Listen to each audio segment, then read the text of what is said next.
देखिए देश दुनिया की बड़ी खबरें। इंडोनेशिया में शनिवार को एक फुटबॉल मैच के दौरान हुई हिंसा में कम से कम 127 लोग मारे गए हैं। घटना पूर्वी जावा के मलंग रिजेंसी के कंजुरुहान स्टेडियम में हुई है।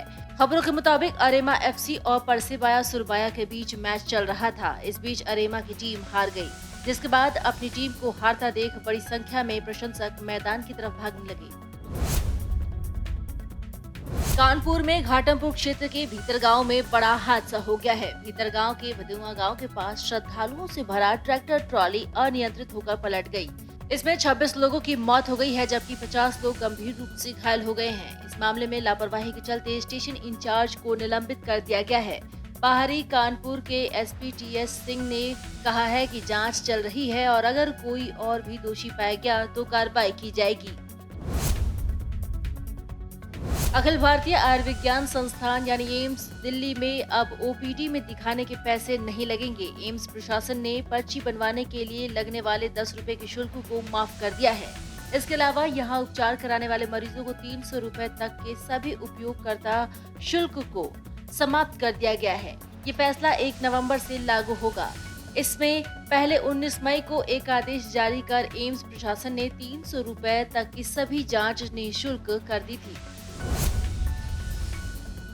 महात्मा गांधी का जीवन लोगों के लिए शिक्षा की तरह है। एक ऐसी शिक्षा जिसमें जीवन को सही तरीके से जीना, अहिंसा और सत्य के मार्ग पर चलना सिखाया गया है।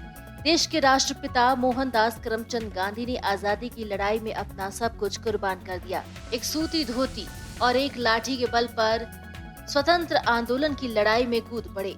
देश की आजादी के लिए हर नागरिक को स्वतंत्रता संग्राम की लड़ाई में शामिल करने के लिए प्रोत्साहित किया।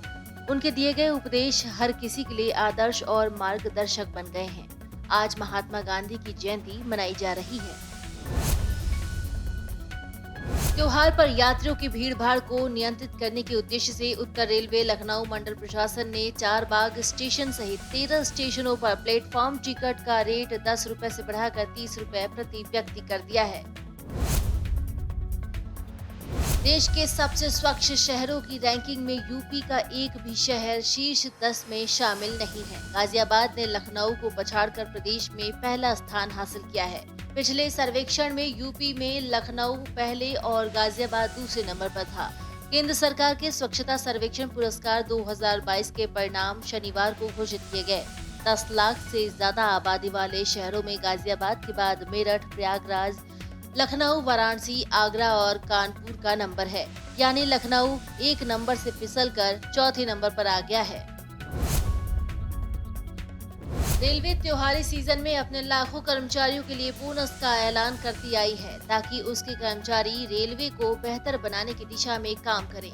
इस बार भी सरकार ने वित्त वर्ष 2021-22 के लिए बुधवार को सभी अराजपत्रित रेल कर्मचारियों के लिए 78 दिनों के वेतन के बराबर बोनस को मंजूरी दे दी है। चीन में बैठे तेलंगाना पुलिस के भगोड़े माइकल जिन डी के इशारे पर देश की सुरक्षा से खिलवाड़ कर अर्थव्यवस्था को चोट पहुंचाई गई है। अवैध रूप से रहने वाले चीनी नागरिकों और चीन से एमबीबीएस की पढ़ाई छोड़कर भारत लौटे रवि नटवरलाल और अन्य आरोपियों के गठजोड़ से बिना अनुमति और लाइसेंस के नोएडा के सेक्टर 63 में मोबाइल स्क्रैप की फैक्ट्री संचालित की गई। इसमें कर्मचारियों की मदद से पीसीबी यानी प्रिंटेड सर्किट बोर्ड से चिप और आईसी निकालने का काम किया गया है। वैज्ञानिकों ने ताजा शोध में पता लगाया है कि प्रोस्टेट कैंसर में एक कैंसरकारी जीन महत्वपूर्ण आनुवांशिक रूपांतरण को नियंत्रित करता है, जिससे मरीज की जान बचाने में मदद मिल सकती है। ये शोध Queen Mary University of London में बटरस कैंसर इंस्टीट्यूट यानी BCI, इतालवी इंस्टीट्यूट फॉर जीनोमिक मेडिसिन और मिलान यूनिवर्सिटी के शोधकर्ताओं ने किया है। यूक्रेनी बलों ने शनिवार को एक जवाबी कार्रवाई में रणनीतिक पूर्वी शहर लाइमैन के कई क्षेत्रों को फिर अपने कब्जे में ले लिया है। 5 से 6 हजार रूसी सैनिकों को शहर से पीछे हटना पड़ा। रूस की समाचार एजेंसियों ने रूसी रक्षा मंत्रालय के हवाले से ये जानकारी दी है। वहीं राष्ट्रपति व्लादिमीर पुतिन के सहयोगी और चेचन गणराज्य के नेता रमजान कादिरोव ने रणनीतिक रूप से महत्वपूर्ण शहर लाइमैन पर यूक्रेन का फिर से कब्जा करने और रूसी सैनिकों की वापसी के मद्देनजर पुतिन को युद्ध के मैदान में कम विकिरण करने वाले परमाणु हथियारों का उपयोग कराने की सलाह दी है। Video desk amarujala.com। डाउनलोड करें अमर उजाला ऐप और पाएं खबरें लगातार।